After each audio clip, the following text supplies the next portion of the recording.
control. Okay, okay.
We're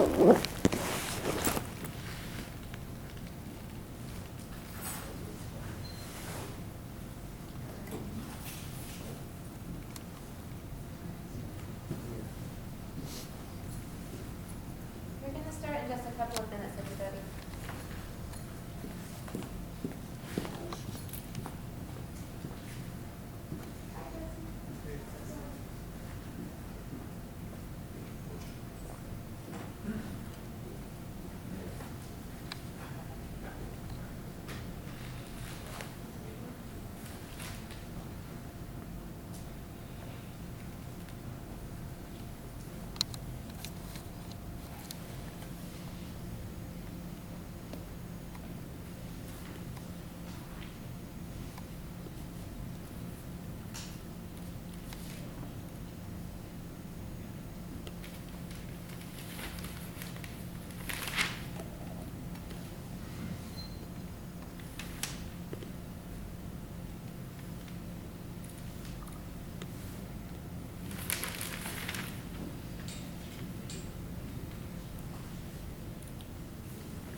Hello, everybody. Can you hear me? Should I turn it up? Is it good? A little louder.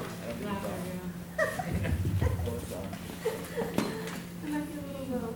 Is this thing on? Let me see. Can you hear me? Yes. I'm Corinne, everybody, and thank you for coming. I know a lot of you already, but for those of you I don't know, welcome to Tompkins Square Library. First, before I introduce our guests, I just want to say, please do keep your masks on while you're listening, even if you are vaccinated, and thanks for that. And also, apologies for having the windows open. That's another, I don't need to explain why, I think. And I want to introduce our guests, CLAYTON Patterson right here, and Julian Village, who are going to talk about their book, CLAYTON, Godfather of Lower East Side Documentary. And we also have one of the artists here. I think we will have two. Right now I see one. Jesse Lambert is here. Is Sean here too? Also, Sasha is an artist. Oh, and Sasha, welcome, welcome. So, if you want to speak to them afterwards, and if you didn't on your way in, please take a look at the exhibit on the first floor. We have a lot of the art from the book and through the sort of production of the book. It's very cool. And I think there will be books for sale after, so please stop by and buy a book. And will you be autographing? Yeah, absolutely, and I want to invite the artist as well to, Yes. if it's okay with you, to I think do it as well. So we'll have a sort of autograph assembly up here, and please save one for me. Absolutely. And I think that's all I need to say. Thank you so much for being here, and I'll give it over to our guests. Well, thank you. So what's the protocol for us with the mask? Can I? Wait, does anybody feel offended if they remove their mask to talk? All right, so then might be a I little think easier. it might be a little bit easier to understand them. Good. So first of all, thank you, Corinne and Aljona upstairs for having us. I mean, this was one of the events that we planned for last year. This book here came out in the midst of the pandemic in May, unfortunately, so a lot of things were on hold. We had tons of Zoom events, but just being here in person, of course, is super special. And actually, the third of the artists, Sean Cathedral, whose work also is upstairs, just came. So we have very limited amount of books, so if you want to have a book, afterwards, please don't hesitate, and we'll, autograph it, sign of it, and so on. So this graphic novel, CLAYTON, Godfather of the Lower East Side Documentary, is like a project that the two of us discussed for a while. I mean, we'll talk a bit about CLAYTON's life. It's in the tradition of Harvey Peaker's American Splendor, so it's like short stories that are glued together with a fumetti, a photo comics that basically also documents CLAYTON's place. And Sean, the artist there, is also like an actor in this. She plays the journalist who interviews him. And so it's a really unique experiment in storytelling. It also has, with an app, you can actually see also a video of CLAYTON, which it might be hard to show now, but there is actually an app where, with unfortunately now defunct venue here in the Lower East Side that did jump into the lights, that did augmented reality stuff. So we have actually a video embedded even in the cover. So there's a lot of experimental storytelling to tell CLAYTON's story. And I'm really excited that we now can present it here in person. So let's start with a few questions for you. We'll have a break and open it up for questions from the audience, and then we have a few more questions, and then we do the book section. So my first question to you, since we're in a library, and you yourself have published a lot of books, I don't even know how many, but a lot of books documenting the Lower East Side and other things. What do books mean to you? Well, actually, my first memory about the library was when I was in elementary school. I used to get in trouble a lot, and you'd have to go to the library. So I spent a lot of time in the library when I was a kid going through different books. So that was kind of my first familiarity with libraries. But yeah, I do want to mention first how the sort of book came about. And I was approached by Julian, because Julian is a graphic artist person. And so I know that these books can take like at least 5 years to make. And I said, I don't know if I got 5 years. So what we do is try to get as many different artists as possible to contribute to the book, and then that way we have different chapters and it could all be accumulated together at the end, and it would work like that. And he wasn't really sure about that in the beginning, but I was very blessed to have Julian come up and ask me to do this, because he's done a number of books, and some of the books have really brought back a lot of history. A lot of the stuff he's done has kind of been more outside the box, like, for example, the Ghetto Brothers. That was a really important street gang graphic novel, and kind of brought back the whole Ghetto Brothers and all that back into the light. Part of the thing with the Ghetto Brothers is that if you see the movie called The Warriors, it's kind of based on that. It was 1971. There'd been a person, Black Benji, that had been murdered, and then all the gangs were going to fight because there were a lot of street gangs in New York at the time. Anyway, long story short, this peace conference took place, and this Benji and Karate Charlie were instrumental in that. And Julian did a book on that history and kind of brought that whole history back to light. And then he's also been able to get a number of his books done in different languages. So I think that book, Ghetto Brothers, he's done it in Spanish and French and Italian and Portuguese, English, German, as I mentioned, French, but a lot of languages. So I'm just saying this to kind of nudge him along and tell him that we've got to try to get some translations going of this book. But anyway, I was very fortunate to work with Julian. But that was to answer your question in a roundabout way. My first familiarity with libraries. And I'm going to, before I forget, I'm going to sidetrack for 1 second, and Julian will explain this. But actually, on the front of this book is a 40-second video. And if you have a certain app on your cell phone, you can actually watch that on your cell phone and get the 40-second video. Do you want to explain that, Julian? Yeah, so it's an app called Artivive. You basically hold it where you see Clayton's eye, and you can see him. So there will be video popping up on your screen, and it's a 45-second video, him talking about the book, which is also pretty cool. Yeah, there's really a lot of cool things. So Clayton, just to first of all, thank you for the shout out about my accomplishments, but let's go back to yours. So you did a lot of books. What are your books? I mean, just tell us about some of the books that document the Lower East Side and how they came about before we focus more on this one here. You want the long version or the short version? That's up to the audience. Okay. I'll kind of do the longer version. I came here in 1979 with Elsa. We've been together since 1972. And, came here to make it as an artist. And I was doing well in Soho, but I really didn't like that culture. It just wasn't for me. It kind of reminded me of high school frat boys and stuff. Everything was kind of like gossip and comparing each other, and did you eat the Odeon and all of this stuff. So I came to the Lower East Side and basically went underground. And really where we spent really the next 40 years. And then I learned if I'm going to be an artist, I have to redefine myself. So then I started to realize that, I'm an artist and anything I do is art. So I don't have to be a painter. I don't have to be anything. I can just be myself. So I sort of created a career for an adventure. And so the whole idea of an artist became the whole sort of concept of anything I do is art. That sort of translates to, couldn't really be selling sculpture at the time, which was really my passion in the beginning. So what else do we do to survive? And then it got to be, well, part of the time I'm taking photographs, part of the time I'm doing videos, got into making caps, sort of changed the history of the baseball cap. Was the first person with Elsa, my wife.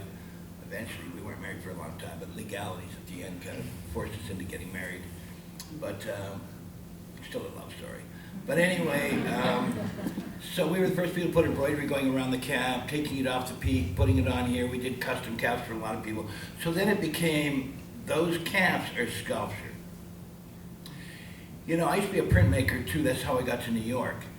And Reva Castleman used to be the printmaking person at the Museum of Modern Art, and her opinion was the only people that can make art, prints, are artists, painters.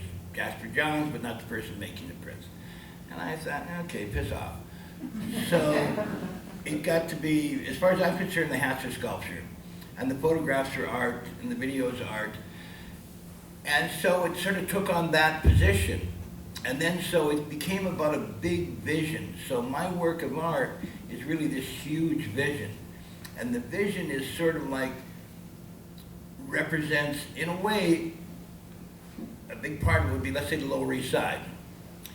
So from within that, you have photographs, you know, like in front of my door, I've probably taken at least 10,000 different pictures, and if you consider it mostly Hispanic, and if you consider that some of the pictures are group pictures, you know, you're probably talking about 30,000 people or more that I've documented. And I got a lot of them when they were kids, like going to the school across the street, and now some of them have grandkids. So it's multi-generational.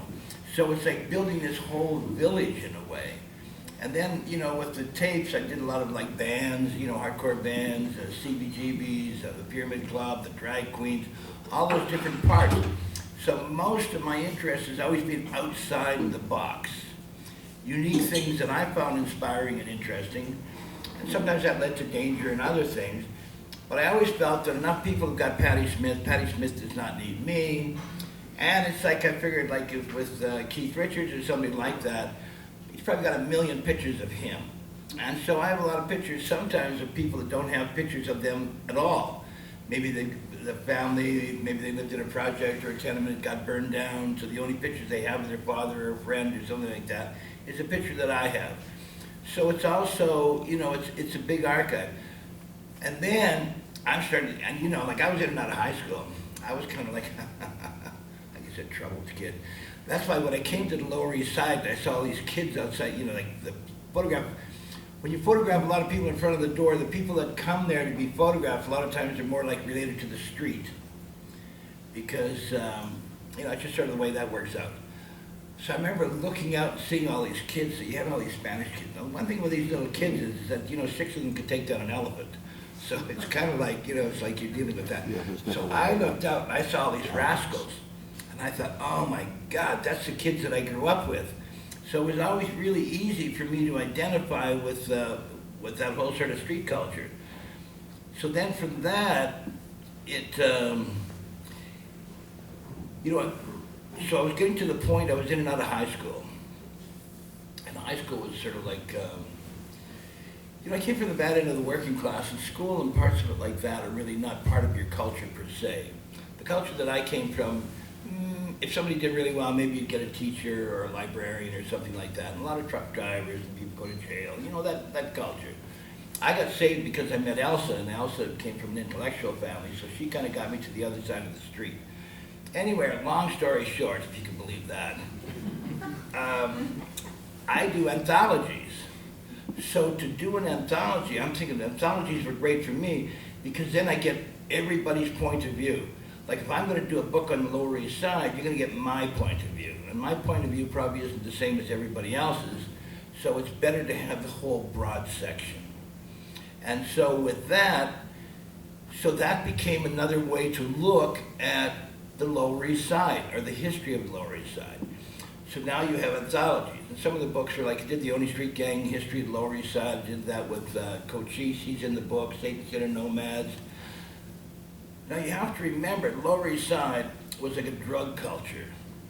So, you know, you realize everybody in this room knows lots of people that have done lots of drugs. I mean, lots of drugs. But you may not necessarily know a lot of people that have gone to jail.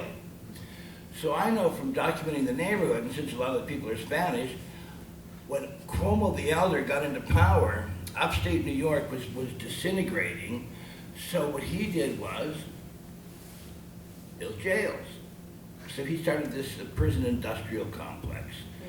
So all of a sudden you get, you know, income's pressure point, hundreds of people from our neighborhood get arrested and go to jail. Not the cool people that we know that are doing drugs, but the people that were on the street, mostly Spanish, became the culture. And so, you know, I realized, well, you know, really just because you go to jail doesn't mean you're criminally, you're criminal in your head, criminally minded.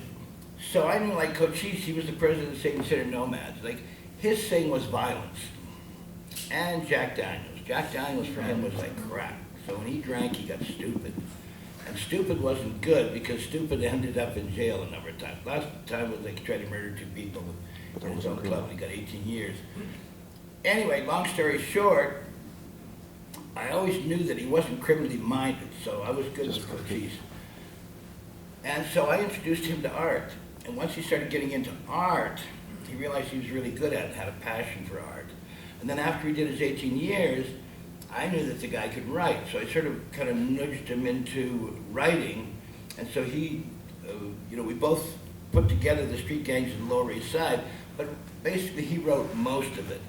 And when he was in jail, he kind of turned his life around, became sort of like a person who worked with the priest or whoever the religious person was, and he would help out prisoners and stuff like that.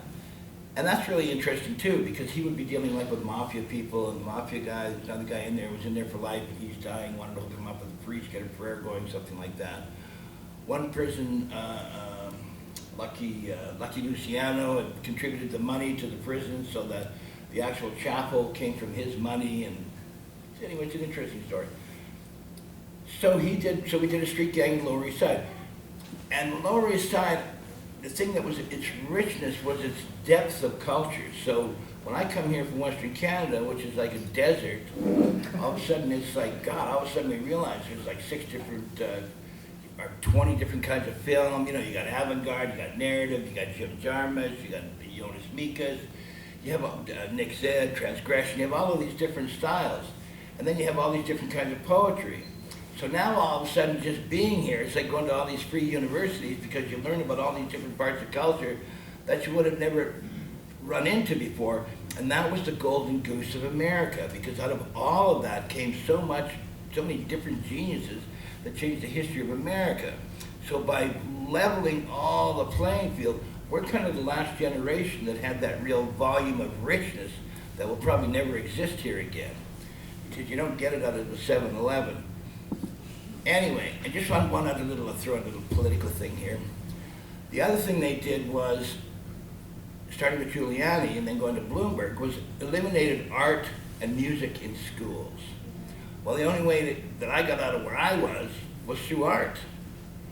And one question I usually ask people, okay, black people, how do most black people get out of inner city poverty or something? And of course, sometimes it's business, sometimes it's other ways. But basically, it's easy to think music. You go back to the 80s and you think of how many music stars there are in the black community, which is a lot. So let's just take 100, and you look at that 100, you're going to realize a lot of them came from disadvantaged situations and used music to get themselves into an advantaged situation. And it's not only blacks, obviously. I'm white, and I got here because of art. And so it's just that's the best example. So you realize by taking art and music out of school, they left sports because sports generate so much money. They're creating, so they've created the prison culture, and now they're eliminating the doorway out, which is art and music. And it's kind of like, and these guys aren't stupid, Bloomberg's not an idiot. So you really have to sit back and wonder, wow, is this guy my friend or not? Kind of go, probably not. Anyway, enough of that. So books are part of the larger vision, to answer your question. So that's the short answer. It's also actually, I didn't even think about it, but there is actually a link between your own books, which are anthologies, and this book, because also this is an anthology. I mean, it has like a coherent, like one story, but it's set up like an anthology. So that's an interesting link between the two, so it really fits into the broader picture. Yeah, it's kind of like the more people, the more minds, the more interesting it is. Yeah. I mean, also in this case here, it illustrates, of course, the diversity of like the different experiences. However, I found out that actually it's not the first time you won a graphic novel, because there's Seth Tompkins War in the Neighborhood. Even if you're not mentioned, I recently read it, and I saw, of course, they call it the local artist, but he has your Clayton hat on. Did you know that he was planning to put you in the book? Actually, I didn't, but you bring up a very interesting point. And this depth of culture, which we all know and have been, enriched by, my friend John Straussbaugh, who's done a number of history books, has never been able, Civil War, World War II, Greenwich Village, many history books. He was an editor when New York Press was its best. Has never been able to get a publisher to publish a history of the Lower East Side.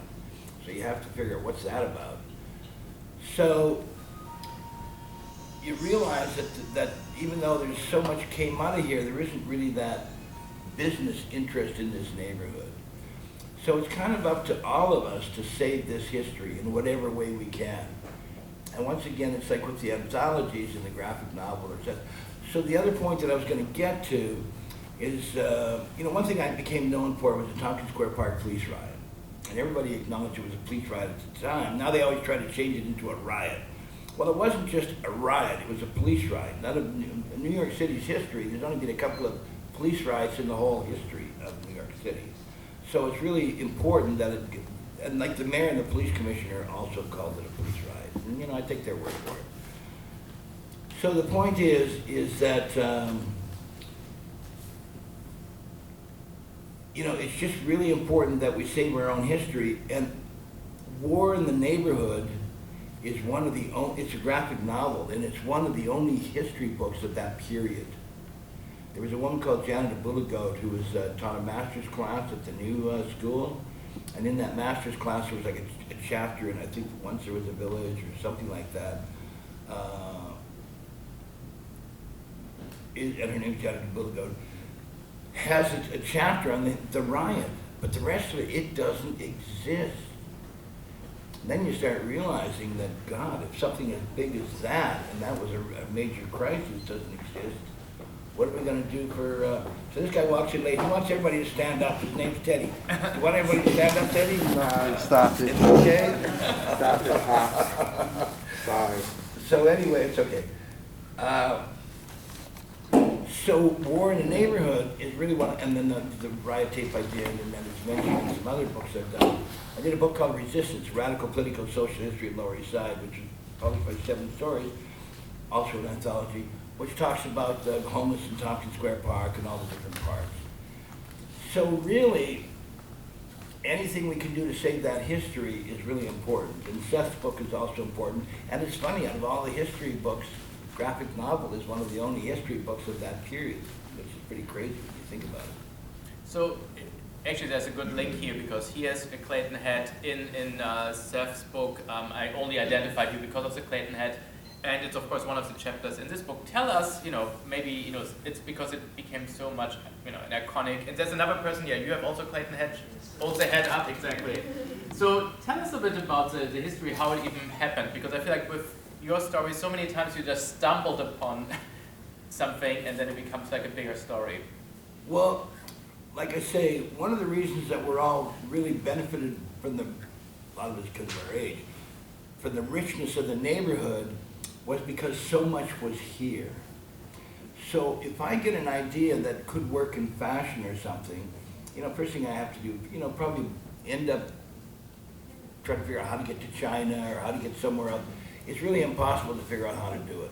I'm walking down Avenue A, and all of a sudden there's this little, there's a store where there was 2 stores side by side. One was Moe's, which was a sporting store, and the other one, this is Leslie Lowe, another artist in the neighborhood. Hi, Leslie. Hi, Clayton. And so the other thing is that Moe's sold the sporting goods stuff. Now, the interesting thing about Moe's is he also had like felt material that you could cut up into and ironed it onto shirts. And that's where some of the people like the Allen Boys and that went to get their supplies to make the Allen Boys street gang jackets, was they would go to Moe's. But there was a person next door, this elderly man and this woman that worked for him, that made baseball caps. And so I went in there and I said, wow, you can make me a baseball cap? Yeah. Oh, can I have an orange front and a black top? He said, yeah. So then that was the beginning of sort of the Clayton cap. And when you create something, you have to go back and forth. If you're trying to make cookies the first time, first batch might not be so good, next batch, okay, third batch, okay. So I go next door to Moe's because he's got this iron, so I make this octopus, pinky shears. Maybe kind of goofy, but it's okay. That was the first try. And then I go back there to get another cap, and all of a sudden I realized he was making the jacket backs for the Savage Skulls, a street gang uptown in the Bronx, and he was drawing these skulls. And I thought, wow, you can draw with this embroidery machine. And so it took me a little while, because he made the whole cap, to convince him to do little images around the side. So he did all these little images around the side, and that became the birth of the Clayton cap. So we put it together. Now all of a sudden we got this cap with all these designs going around like Teddy's here. So that point point is that at that time, like if you went down Canal Street, Canal Street used to just have dozens of kinds of stores. There were plastic stores, metal stores, engine stores, just about any kind of hobby or interest or eccentricity or desire you had to make something, you could find something on Canal Street. Then you had 5 floors of Pearl Paint, which sold a little bit of everything, and so all of a sudden, boom, you're in La La Land. So, better than smoking weed, right? So, it's, so that's how basically the Clayton Cap got started. And so by losing all of these stores in small places with gentrification and trading them for cookie cutter, stores, we're losing a lot more than just, Moe's sporting store. We're losing opportunities. Opportunities as an individual to go into a place, because if you're going to make something, you have to tinker with it. And if you have these shops, and like to make a cap from Ben, it might have cost you $3. So all of a sudden, for $3, you got a cap. So, you can afford to play around a bit. Nowadays, you got to come up with an idea, find a designer, put it into what you call a tech pack, and in the tech pack, you got to send it to an embroidery person. It's like, forget about it. And so, it's really about killing the golden goose. Actually, because of, we traded the career for an adventure, right? And I figure in the end that I lived the American dream. My big American dream wasn't the Cadillac outside. It was the adventure. So by able to live this life in a neighborhood as rich as this one, we had lots of adventures. Not everyone was great, but adventures.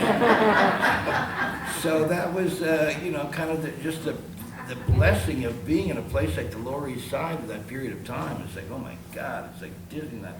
There's a movie out, it's called Captured, and you can watch it for free.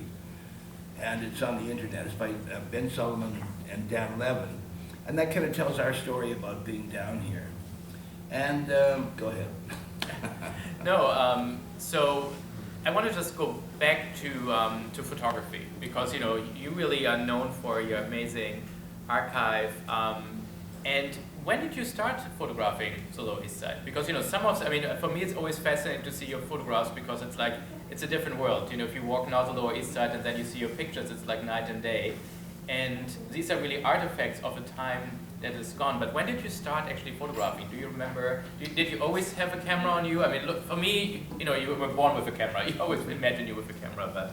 Well, once again, it became Elsa.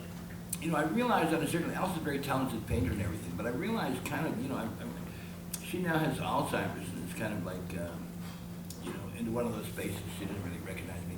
But anyway, I realized I was kind of her project. And so in the movie Captured, she says, because we always did everything together, mostly the caps, a lot of the video, whatever. So it's like we are Clayton. That's how she describes it, which is true. But in the, so she was always looking for good things for me to do, because, like I said, it took a while for me to get across the street. But they used to have these, drugstores, this was in Western Canada, where they would, you could buy a camera for $25 just to get you into the drugstore to buy a bunch of things. They always had these little, you remember, irons. Even the banks used to do this. You'd go to a bank, open up an account, get an iron. Iron your money, right? So anyway, so it got to be that. And so she got this camera, Pentax 125. And I just that Pentax, this was, I don't know, 72, 73, something like that. And then that got me into photography. And then the other thing about a camera is, wasn't always that social a person. So the camera would allow me to go to a lot of places and be social. Because now I could go walking around. I go to an opening, let's say it's an art opening. Normally I'd go there after about 5 minutes and say, okay, I've had enough. So this way, if I get the camera, now I got something to do. Now I'm interactive. Now I can go to music shows and things like that, and I have something to do. So now I'm occupied, which is important for me. Otherwise, I'm standing around, I'm supposed to meet that person over there, how am I gonna go meet him? I don't know, have a glass of wine, whatever, okay. But not that fruitful. But taking pictures now, I have a reason to be there. And I'm also getting something out of it because I'm getting a collection of photographs, and it gives me something to do. So even if normally maybe I would have been bored, now I can start taking pictures, and that opens up a whole other world to me. So the camera became a defense mechanism. It became something to do. It became social integration. The camera became a lot of different things to me. And it also got me into a lot of trouble because I started this style with the video camera. See, one thing that the riots did in 1988 was introduce the idea of a video camera now. You have a community defense system. Because when I started with the video camera, I learned from a guy called Nelson Sullivan. I met him in the Pyramid Club. He showed me this video camera. I got it in about less than a minute. Boom! There it is. You know, it does. It can self-focus if you want. It's good in low light. Normally, you had to have a lot of experience. You had to have the big camera. It was a tube camera. You needed a lighting person, a sound person. You needed all these parts. With this camera, you didn't need anything. And it was made for people that, you know, maybe even they're clumsy at video or whatever. So, you know, it was an everybody kind of camera, like the little brownies they used to sell. And so I then was able to use that as a tool to hold the cops accountable, because down here, there was 4 years that went on with protests down here that people don't really know about. There was Memorial Day riots, the May Day riots, the police riots. There was a lot of activity with protests that went on for years, which is a hidden part of the history down here. But I'd hold the cops accountable with that video camera, because I'd go out there and get right up in their face and say, yo, what's up, what are you doing, blah, blah, blah. And at that time, it was new technology to them, so there was a whole balance. Now, the sad part of that story, maybe it's sad, I don't know, you have to ask him, but Ai Weiwei was here at the time, and he became sort of the world's most famous photographer. So, also just to sidestep for a second, so I got onto Oprah for one show, and I held up the camera and said, little brother is watching Big Brother. So that started the concept of holding the cops or the protests accountable, because now you've got little brother, not just Big Brother. So there was a balance with that went on for a long time. Still goes on now with the cell phone. So that was a transition in terms of that kind of technology. So I got arrested a bunch, had teeth knocked out, all those different things happened. And guess what? Ai Weiwei goes back to China, and he uses the camera in the same way, if you see Never Sorry, and he gets beaten up, thrown in jail, so he only got half the education. After that, he got the full education. So really, it changed his life too. But it had that kind of influence, and so. Yeah, and it's also interesting because when we were developing the graphic novel, it was clear that photography has to play a role in it, and so we have the photo comic segments in between that also incorporate some of your original photographs, so in a way to play homage to it. One interesting thing also, you mentioned Nelson. I mean, you're always a person who wants to give a shout out to people, you know, to help you. I want to just say we have 4 of the artists here, not to put you on the spot, guys, but if you want to talk about your chapters, what we'll do now is I'll open it for 2 free questions from the floor, and if you're interested in talking about the chapters and working on Clayton's book, you're more than welcome to come here for, like, you know, saying something, but if you don't want, that's also totally cool. But I just want to open now the floors to some questions from the audience, 2 free questions maybe, if there are. If not, I'm happy to continue asking the questions. So since nobody wants to ask the first question, who wants to do the second? Okay, second question here. How would you describe the Lower East Side now? All right, now we have 2 hours. So. Well, actually, that's probably the shortest answer to any question that you've asked me. But actually, Julie and I were talking about earlier, there was this company called Jump Into the Light that came down here. It was sort of through them that we got the idea of doing this. Embedded video, yeah. Embedded video. So there still are really interesting things on the Lower East Side. It's a lot harder to find, and just the richness of the stratosphere has ended. I think also, you know, you've got to remember that with the 2 things that made America great was inexpensive lifestyle and cheap rent. So at that time, you could work in a bar 3 days a week, make enough money. Spend the rest of the time you could have, you know, making your art. And the other thing with like cheap, inexpensive eating places and drinking places and things like that, you could hang out with people. And you know, a lot of ideas come from sort of the, even if they're boring times of people hanging out talking shit in a cafe, after a while you get, ideas come out of that. These, you know, stem out of that unity in the meeting and talking. I don't even know where I could go for a coffee today. You know, if you go to a place like Starbucks, everybody's on their cell phone or their iPad or whatever it is, and they're locked into themselves. So, and it's much more expensive. So,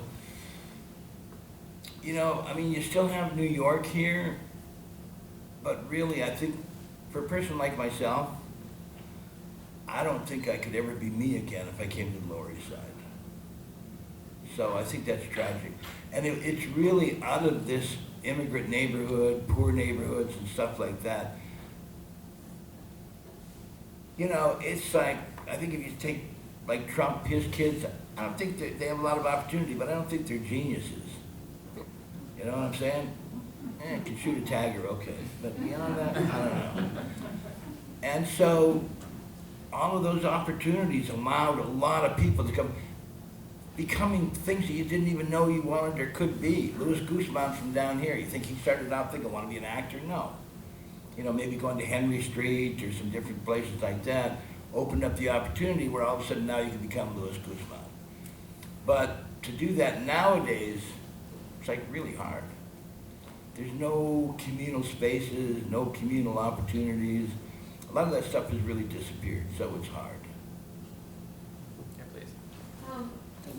When you got here, you were coming right after the hippie culture that was here in '67, and then there were 50,000 runaways that were in the East Coast, and then a lot of them left. But when your generation looked down, because I remember the '80s, but I was younger than you here. But by the hippies, like were you the gentrifiers to the hippies? Do you remember the hippies? Any of them kind of like still here in the neighborhood? Yeah. Yeah, there's still a hippie culture here, but the time I got here it was more like a punk culture, after disco, like that. And then as far as a creative neighborhood making changes, I mean, you can go through the whole history of the Lower East Side, and always had that. Yiddish theater. Right. I mean, almost any time in the history, you always had the artist. The thing that really gentrified the Lower East Side the most, in my opinion, and during the period where I was Chinese money. Because the artists really, they pay rent, sometimes they pay more rent, sometimes they pay less rent, but they're not really the economic movers and shakers. You know, it's like the money in the background that's huge that comes here that changes things. And like I used to say to people, hey, you want proof of that? Go to Little Italy. Little Italy now is Chinatown, it's no longer Italian. So that whole, because you see at that period of time, this is also Reagan, there was a belief that Red China was going to come over and take over Hong Kong and was going to take over Taiwan. So there was this big explosion of money coming to places like New York City. And it was a tsunami of money. And it really just sort of rolled across Canal Street, and you could just see how it ate up the property. But the artists, you know, by the time the rent really got up there and it was gentrified because of the larger money, what happened is that the artists then left. So it wasn't, if the artists were really the gentrifiers, it would still be an artist neighborhood, and it's really not. And the other thing you have to remember is that a lot of these conversations are sort of lowbrow conversations in a way. You know, Giuliani got rid of the mafia. Yeah, I say bullshit, he got rid of the mafia. Because really, when you think of you know, they were the street guys. Not saying they weren't dangerous, not saying they didn't control parts of neighborhoods and whatever, but like Castellano, where was that money going up to? You know, all that money they were collecting was always going somewhere. I don't care which movie you read or you watch, what book you read. It's always the money they make, a large percent of it goes to somebody else, and then it ends up going somewhere else. Well, Giuliani, all he did was, in a way, gentrified Little Italy by getting rid of the Gaudis and things on the street.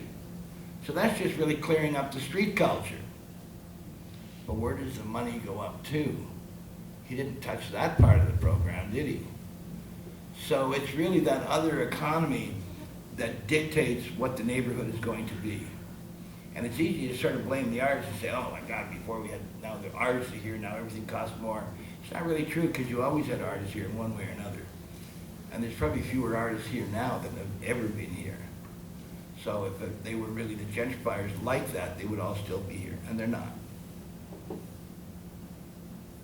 So speaking of artists, maybe if the 4 artists that are here, if you don't even want to say more, but even just like talk about what chapters you illustrated, and I'll show, maybe Dov, I'll start with you since also fellow Canadian. And I think in a way, you know, when we're talking about like the grassrootsness of everything, it's also nice that this book really, you know, nearly all the artists like were friends of mine who really, this is the Dov chapter. Dov, if you could stand up and just say a few words sure. about what your chapter is about. It's really nice to meet you, Clayton. Yeah, sure. Julian asked me to do the pages on first your mother and then your father, so I don't have much to say except I hope that was a good experience for you with the little I had. So I'll leave it there, but that's what I was asked to do. A little story of your mother and a little story of your father. Yeah, so Jesse over there, maybe Jesse. I did kind of the teaching and grad school chapter, and then visiting New York, like the first visit to New York.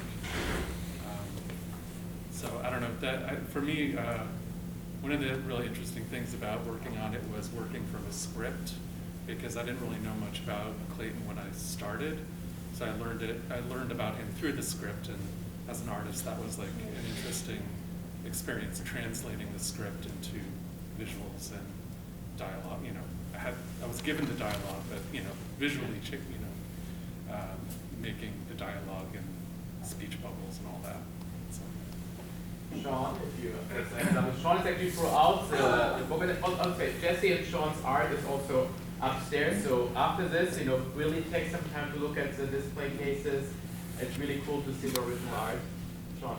I did a bunch in the book. I played Jules, aka Julian, but as a woman.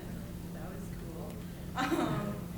I did, let's see, when Clay and Elsa came through looking for a house and where to live, settling at 161 Essex and cleaning it up, and how there was a squatter upstairs and they tried to make it their own, and then that became the Outlaw Art Gallery eventually. That was super cool. I was also, what other chapters did I do? Later on with Jim Powers, and you like talking about how much the neighborhood's changed. It was cool to also draw like work by the Mosaic Man. And I think, honestly, this was just like really cool for me to live vicariously through you and the years that you lived in the place where I grew up hanging out. Like, I was a St. Mark's student kid hanging out in front of the Chronicle shop. So me like being able to really like learn from you and the era that you lived in, that I wish I lived in, it was just so fruitful, and this was such a great experience for me, and you guys have already opened up like so many other doors for me, so thanks, this has been awesome. And Sasha, briefly. Okay, yeah, so my part is, it's 6 pages. It depicts the moment when Cochise and Saint and Sinners are, they're in the park, and I guess they're, you know, smoking, drinking, and Clayton is out there taking pictures, and they confront him, I guess, later that night to ask him, like, do you have, like, incriminating photos of us? And Clayton, like, kind of clarifies that he's just a photographer, and he's, you know, documenting the neighborhood. And it also kind of talks about the riots, where there were these like tents in the park, and there was like, I guess, the police versus homeless people in the tents, and all of against the neighborhood, not the the homeless. violence that occurred that he had taken pictures of. Residents got beaten up too. And yeah, so it just kind of explains a bit of that context. And it was very interesting for me to understand kind of the whole process of the gentrification of the park, the housing policy, the police brutality, and also how Cochise kind of left that world of being in the gangs to pursue art. So that was, Thank you. yeah, that was cool. So in a way, it's really nice that this whole project became like a chance to come to Clayton's place and meet in person and talk to him. Others, worked from Doc, for instance, got like a lot of photographs that Clayton had from like his family and so on. So there were like these different levels of engagement. So I'm always fascinated. I want to talk about two specific areas of your documentation that really fascinated me. So one was, a lot of things, the punk scene and the gangs and so on made sense, but you also you probably are the person who best documented the drag scene. So how did you come to the drag queens? Which is not something I naturally would have associated with you, but really your photographs are amazing and there really are unique historical artifacts that nobody else has. Well, basically it was about talking about the stratosphere again, taking pictures in front of my door, and one of the people that I was taking a picture of, his name was Peter Quayloff, son PK, and he changed his name to that eventually. And he was a drag performer at the Pyramid Club, so he asked me, would you like to document me getting ready for drag, doing drag at the Pyramid Club? I thought, wow, that sounds great. So that introduced me into that whole world. And because he was getting dressed there and everything, I got into the dressing room. So I spent a couple of years really documenting all those different drag queens, which for me was incredible. Because what it was another form of art. So it was now people painting their faces, doing costumes, creating characters. And the thing about the drag in the Lower East Side, which was very unique, especially with people like Peter, son PK, is that they created their own character. So a lot of times, traditionally with drag, somebody wants to be Madonna, so they learn how to perfect a Madonna character. Well, a lot of these characters were just spontaneously made up. And Peter, for example, this is another thing about opportunity and the possibility of opportunity at the door. He lived above a place that sold fabric for like $1 a yard, and they were ends. So you would get all kinds of different fabrics. Like one time he had this Pepsi fabric. So all of a sudden he made this character, Picnic Smith, and the whole character's whole outfit was made out of Pepsi stuff. So he had the material and cut it up, made a dress, made a hat, cut out parts, got some paper, made a sort of a hat kind of thing, covered it with the fabric. On the shoes, put Pepsi,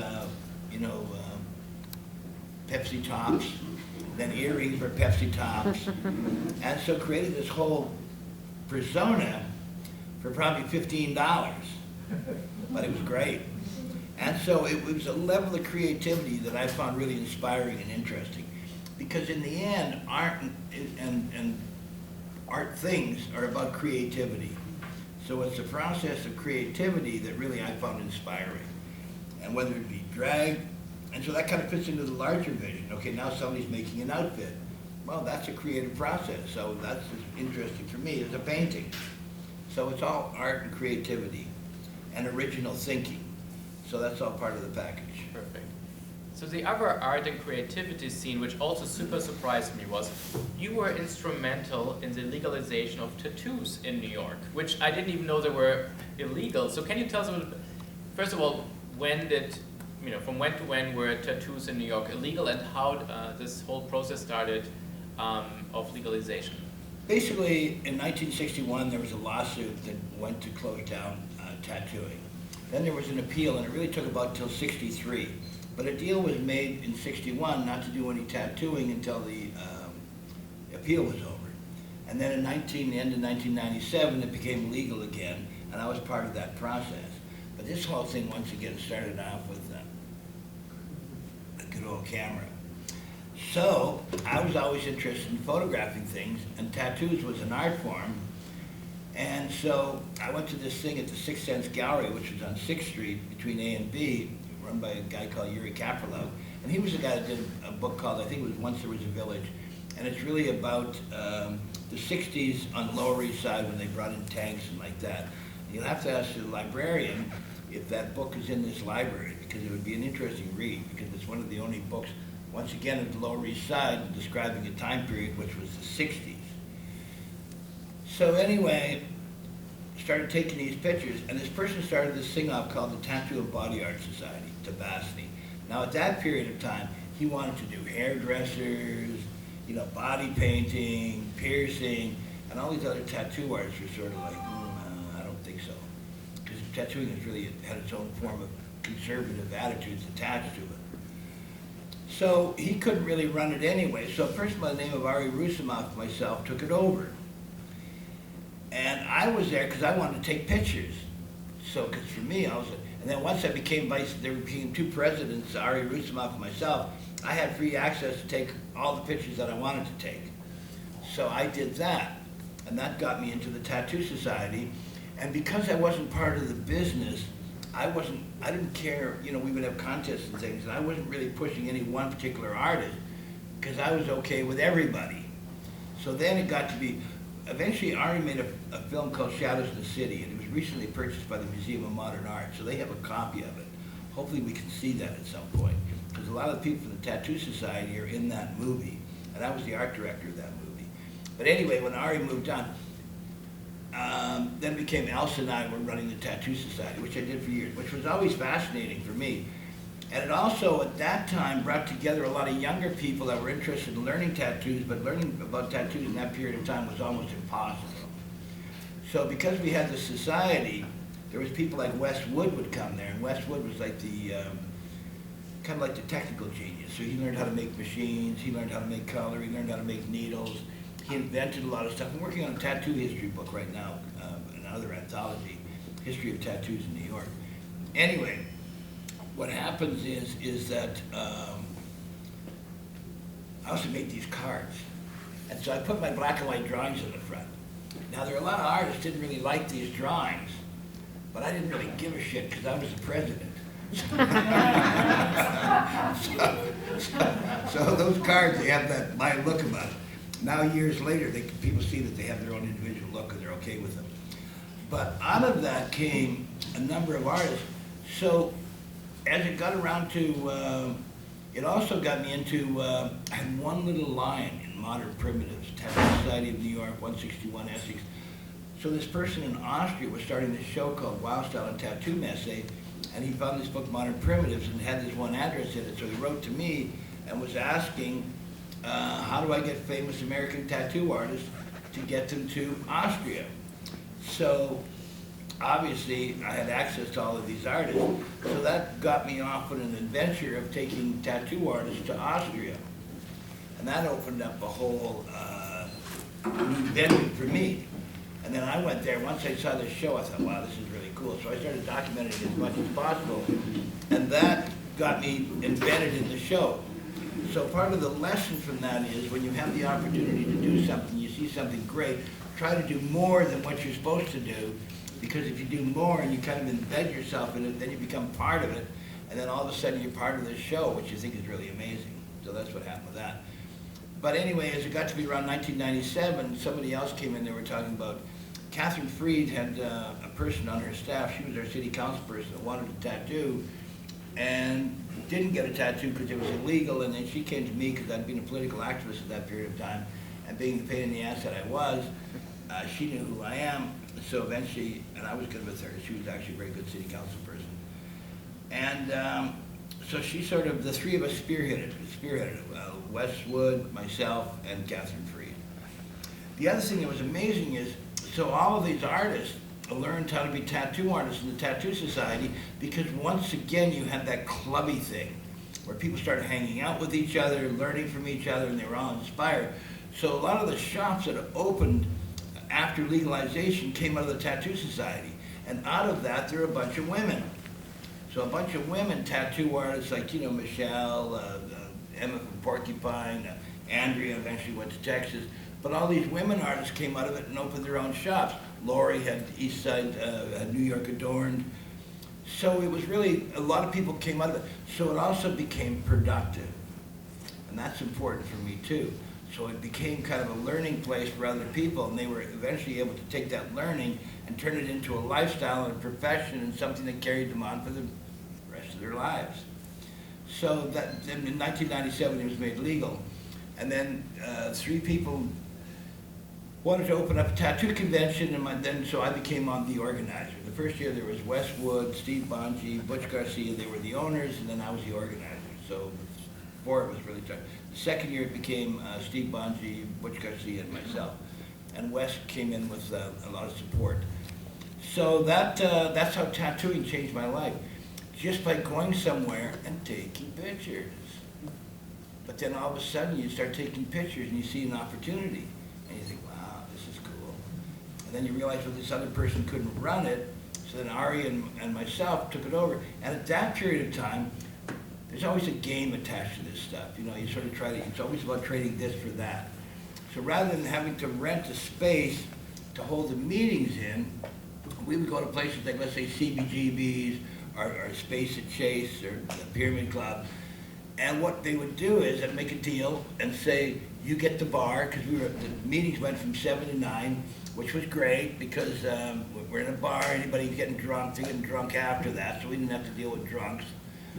So they get the bar and we get the door. And then the door, it was $5 to get in, and that paid for the printing of the cards and things like that. So it wasn't a money maker, but it was stable. And so that way we could get the cards in. And so we were, you know, those were the years when it was possible to make deals. So, you know, you kind of, everything's harder now, you know, but, so that's what happened with the tattoo thing.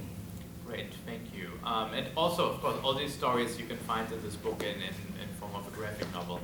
I know you're not very into celebrities, however, we have, you know, we got permission from you to reprint like 3 celebrities in this book, original photographs. So I want to just ask you briefly about them, and one is Ai Weiwei. So what is the story? How did you meet him? When did you meet him? Okay. I was going to say for a minute there, we almost had a celebrity today. And that's Ryan's wife ran for city council down here. And so she was a celebrity in the neighborhood for the whole election time, right? You were close. Yeah. And the 2 daughters. Ai Weiwei was down here in Douglas. He actually came to America and wanted to meet, you know, Andy Warhol, Allen Ginsberg, and which he strove for and probably did. And then he also met us, which was a whole other program. So he also got involved in documenting the homeless, documenting the streets, and documenting a lot of things. So I think it also really enriched his life.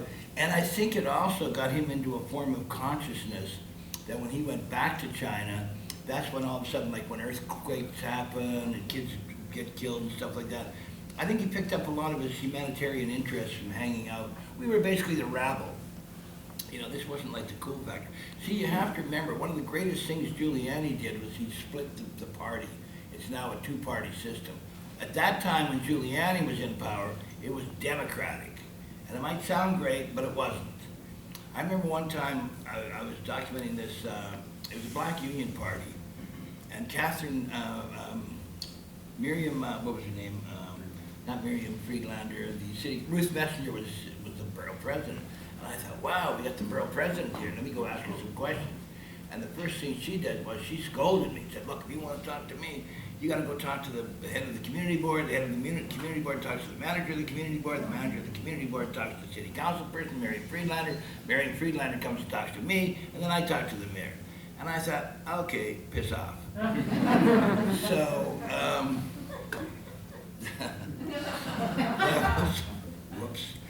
that was kind of how that worked. But we were basically the rabble, because at that period of time with the whole democratic system, a lot of those squats and other things were democratic projects, what they would consider pork barrel projects. They would want to take over the building for something, and we fought for the people that had taken them over and made it into a living. So in the end, I think there was like 11 squats eventually became legal, and they're still legal to this day. Good. So the second person, and we'll get to an end fairly soon, but the second person I want to mention is Keith Haring. And maybe you can talk also a bit about LA too, since we're talking about Keith Haring. Yeah, very interesting. So I lived in the same building as Keith Haring in the beginning. It was 325 Broome Street. And one of the things that I did, oh, there she is, the woman that ran for city council with her 2 daughters. All right, go. Daughter's wife. All right, very good. So what happened is, another famous photographer just walked into the room, Robert Butcher. Everybody stand up. So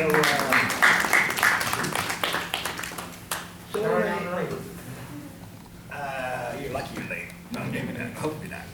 So anyway, no, I live in 325 Broome Street. So one of the ways in terms of paying rent was I became the manager of these buildings. So the landlord had 5 buildings. So the manager really, it sounds like a big title, but really it wasn't. What I did was I became the hookup guy. And this was one of the great experiences that I got for being in New York. So if somebody needed a plumber, I got him a plumber. Somebody needed an electrician, I got him an electrician. So I learned to be like the hookup guy. And one of the things that's interesting, I had my little adversity within the art world for a period of time too, being an activist.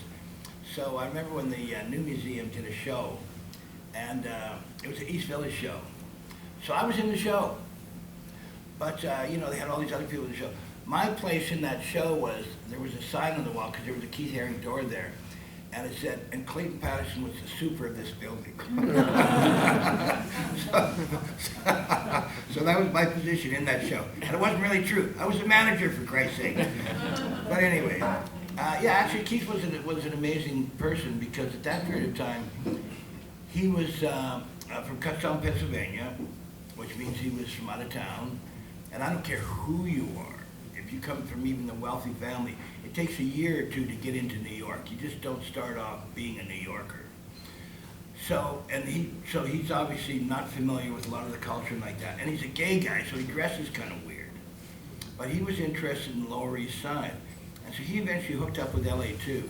Now this story doesn't get told, and probably the only place you'll hear this story is from me. But LA2 grew up on the Lower East Side and was a graffiti artist on the Lower East Side, so he knew a lot of the street culture.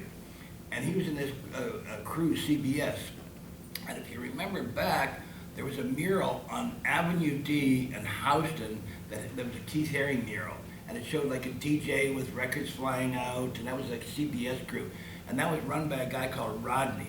Now Rodney also ran heroin on Avenue D. And that part of the Lower East Side at that period of time could be very dangerous.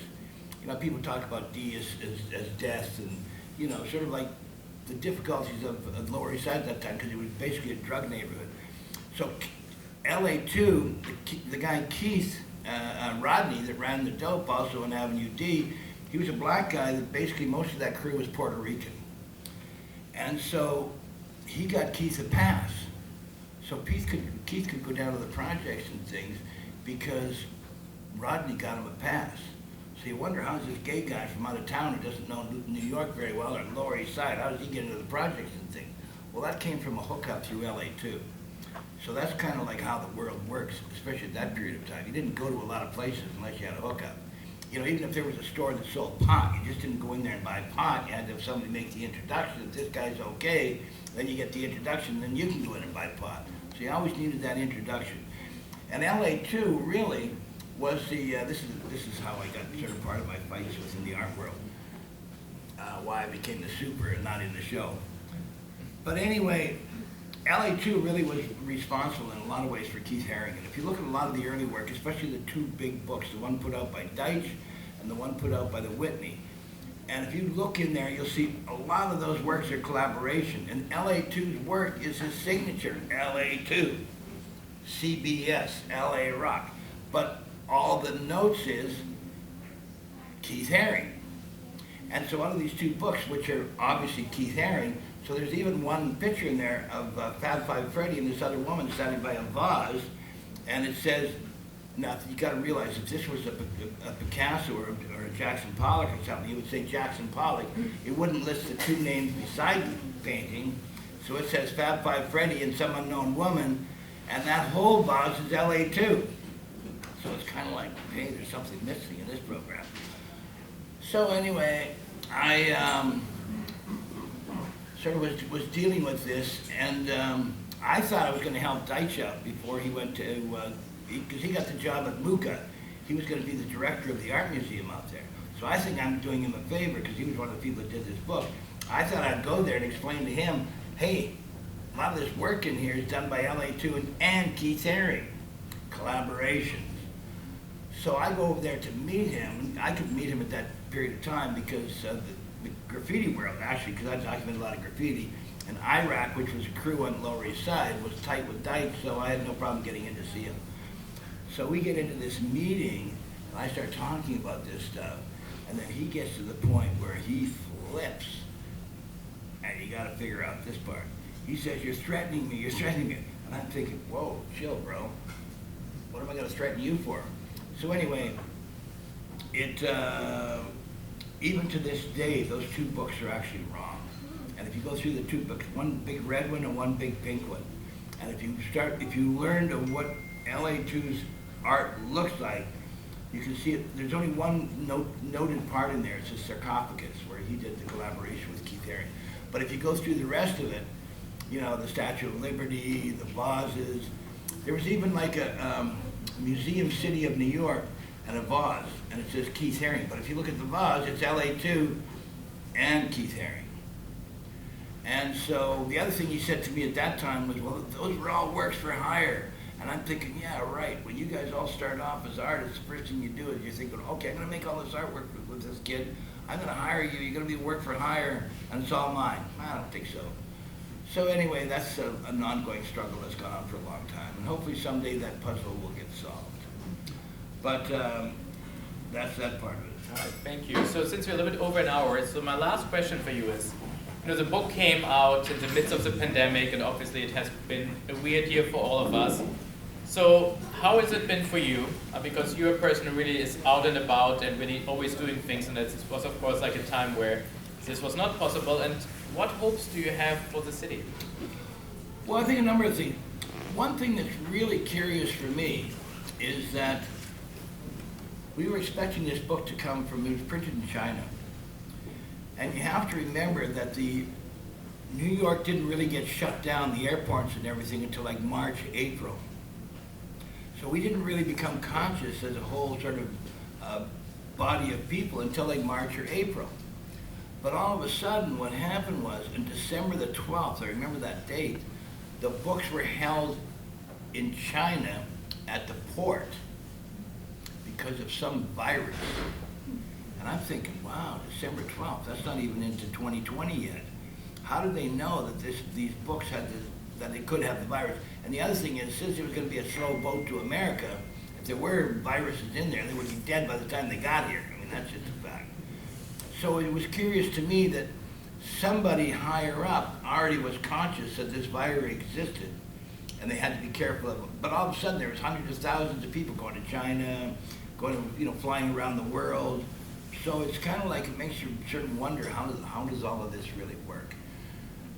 But yeah, the pandemic really for the first year was, for me, pretty easy because I worked pretty good alone and at home and all of that, so I got a lot of work done. But as it grinds down, it gets harder. You know, and it's like you really would like to have, things open up. Maybe if you're a person that goes to the Y and wants to go swimming, at some point you'd like to do that, or if you wanted to go to the Russian baths, you can hopefully someday that opens up. But it's still such a lockdown society that, I don't know, you got kids who go to school and they grow up with this thing. But yeah, I think it's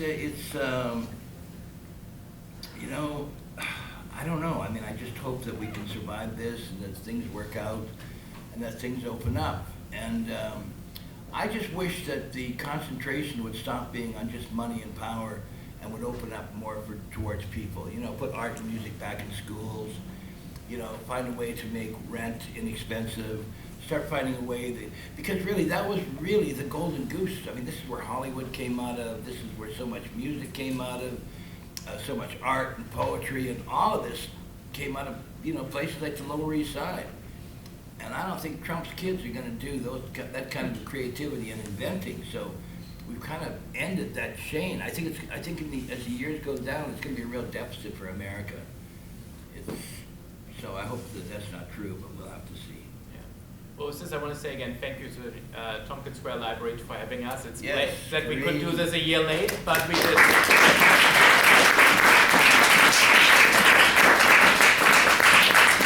So we have like 5-6 books. So for those who are interested, they're $25 each. We only have cash, we have 4 of the artists here, so I hope they're all cool. Signing something, Clayton of course will sign it, and yeah, again, thank you for having us. It's really great to be meeting in person. Also, we have Andrew and you guys did the photography thing, SBA. Hello. Eric Laprada. How are you, Fred? Doing well? Go with the living. Hey. You just got me out of getting one. I just want to speak some more. Thank you. All right, so let's do. Line up. Line up. Yeah, Organize. on the airline. All right, line up. Everybody to the left of Clayton. ¿Qué está mirando? 1 second. Just get a pen out for Clayton. I like the break. 1 second. Then that's how long I have You must be up to here. Yeah. I know, everybody. All right, I said line up. all right, so let's do one for you. So, I can only do one at a time, but you know what? Clayton has an Etsy store, so I can do.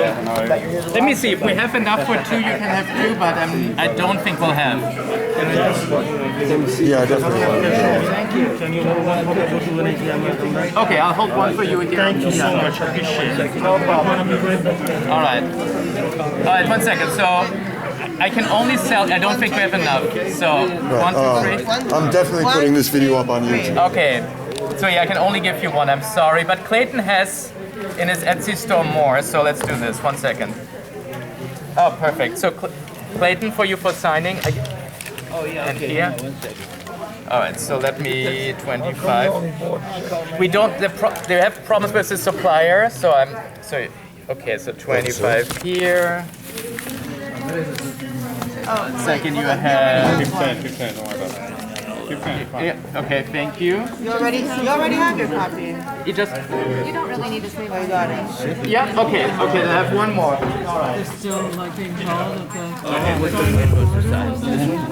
Oh. I guess you can turn this off, Okay. right? That's fine. Let's make two. Let's do it. Good to see you. Well, I'm going to talk to him anyway. All right. So I have two more. So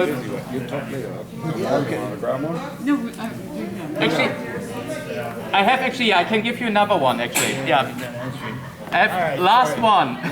Okay, good. So Everyone was clamoring before. That's, Now yeah, they're now not. okay. Actually, that works. Now that there's a list, now that there's Perfect. too So many. yeah. So one person. So if you have another Make yourself 25, better word then, drop. yeah, we have problems with the supplier just because. Yeah, it's been a mess. Let me just give you $5 then. Here you go. Thank you. Hey, Cody, how you doing? Thank you. Yeah, no, we have. It's been this whole book. This has been like the most stressful book because everything, starting with the printing in China to. Thank you, Mr. Patterson. Pleasure. To even just getting like the books from the printer. It's like the challenge. Oh, I don't know. Well, good to see you. So we'll talk about your selfie. Okay. All right, we can also have here, John here, and John, you can take a picture of us. What word is this spell? Yeah. Okay.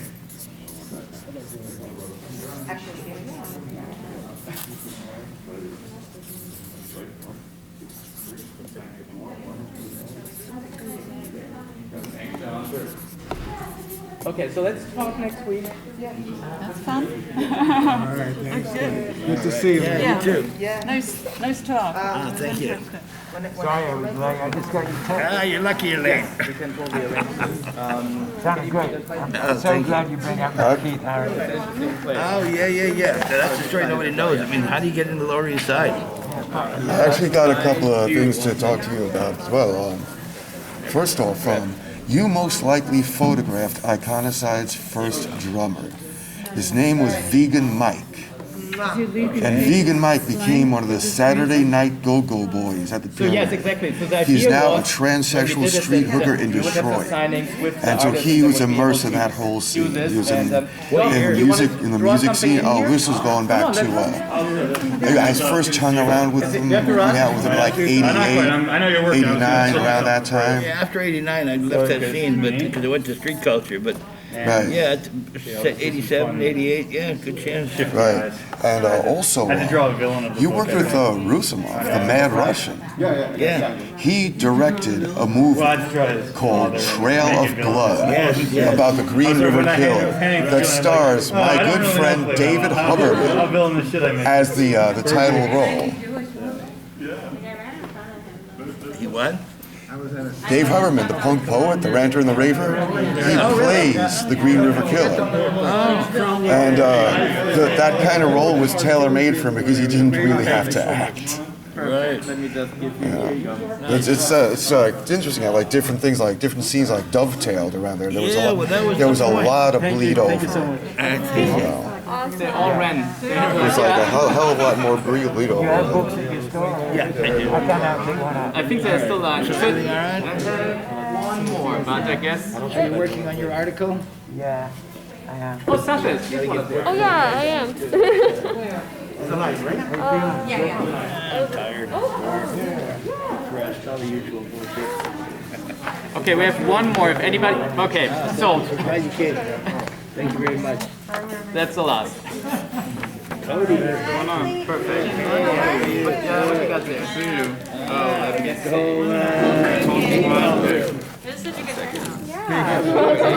Nice too. 75. Here you go. All All right. Yeah. You know, something still hasn't come Meet out. up with you again. We should, you know what? And because also most of the artists I know where She's a little scared. Comes out in each, yeah, 3 weeks though. Comes out in in each. my book I have like every artist. It takes cats a while. I think catches mice. I think the mice thing is Oh, that's perfect. Yeah, it's perfect. Here, Yeah. Oh, yeah, it's good. Thanks so much. No, it's been. Well, we just want to say hi. We love coming to support. Yeah, thank you. I'm going to picture you there. Yeah, I'm glad you came. I Park Avenue every day now, so it was just like a weird wait a few hours. So, All right, we'll see you on the next See you one. around. Anyway, thank you guys. Oh, how is, who are you doing? You were doing somebody. Oh, Carolee. Carolee Shannon. Oh, yeah. Yeah, I took him out to her house. It was nice. Yeah. So we're gonna make something, and you'll see it. So you hooked up with MM, right? Yeah, I'm gonna be president of the board of the co-op. I'm gonna be president of the board of the co-op. Oh, good. So yeah, we'll make some good events. So You have to do with MM.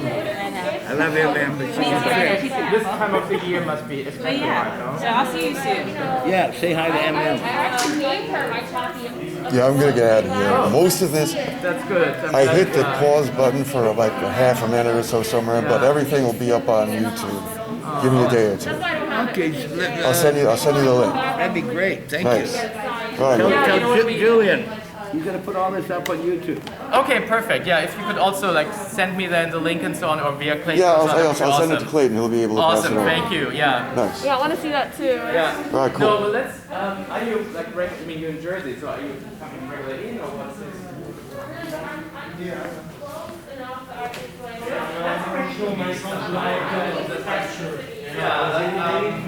So next is like crazy, but I think like the scroll. I'll even figure this out. Even if it's not this year, like in January or something, but I love this, just like sit one on one and just like catch up and everything.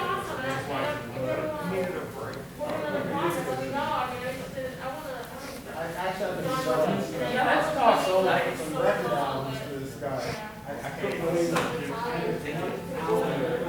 Yeah, no problem.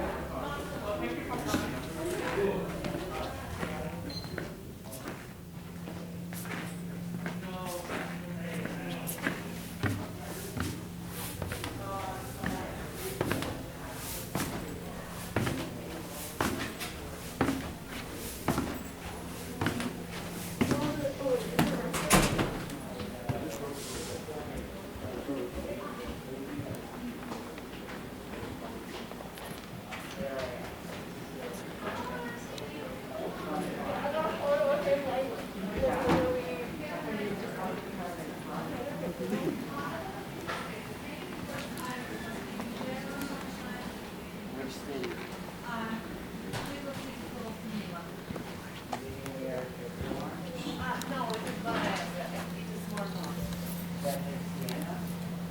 No, Sienna is more in the middle. Yeah, it's just more cool.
Please.